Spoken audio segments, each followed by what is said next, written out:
IPL 2026లో భాగంగా Sunrisers Hyderabad జట్టు ఇప్పటివరకు 4 మ్యాచ్ల్లో 1 మాత్రమే గెలిచి పాయింట్ల పట్టికలో 6వ స్థానంలో నిలిచింది.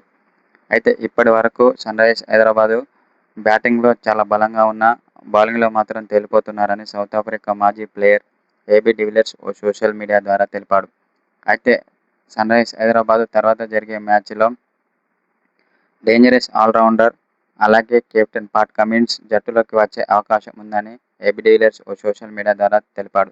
అతను గనుక జట్టులోకి వస్తే మాత్రం ఎస్ఆర్హెచ్ మరింత బలంగా కనిపిస్తుందని చెప్పుకొచ్చాడు. అయితే బ్యాటింగ్ పరంగా చూసుకున్నట్లయితే అన్ని టీంల కంటే ఎస్ఆర్హెచ్ టీమే చాలా బలంగా ఉందని ఏబీ డివిలియర్స్ అన్నాడు. కానీ బౌలింగ్లో మాత్రం తేలిపోతున్నారని చెప్పుకొచ్చాడు. బౌలింగ్లో మార్పులు చేర్పులు చేస్తే మాత్రం ఎస్ఆర్హెచ్ను ఓడించడం చాలా కష్టమే అని అన్నాడు.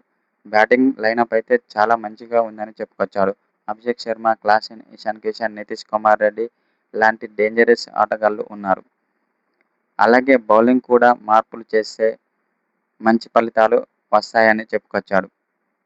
అయితే సన్రైజర్స్ హైదరాబాద్ జట్టు మరింత బలంగా కనిపించాలంటే పాట్ కమిన్స్ జట్టులోకి రావాల్సిందేనని ఏబీ డివిలియర్స్ అన్నాడు. అతడు గనుక జట్టులోకి వస్తే మాత్రం జట్టు మరింత బలంగా కనిపిస్తుందని చెప్పుకొచ్చాడు. అనంతరం ఎస్ఆర్హెచ్పై ప్రశంసల వర్షం కురిపించాడు. పవర్ ప్లేలోనే చాలా అద్భుతంగా ఆడుతున్నారు సన్రైజర్స్ హైదరాబాద్ ఆటగాళ్లు. ముఖ్యంగా అభిషేక్ శర్మ, క్లాసెన్ వంటి డేంజరస్ ఆటగాళ్లు ఉన్నంత వరకు సన్రైజర్స్ హైదరాబాద్ ఓడిపోదు అని చెప్పుకొచ్చాడు. కానీ ఒక్క విషయంలో మాత్రం సన్రైజర్స్ హైదరాబాద్ మార్పులు చేయకపోతే మాత్రం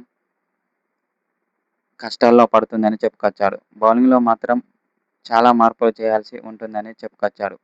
ఆ ఒక్కటి మాత్రం సరిదిద్దుకుంటే సన్రైజర్స్ హైదరాబాద్ జట్టు మరింత బలంగా కనిపిస్తుందని చెప్పుకొచ్చాడు.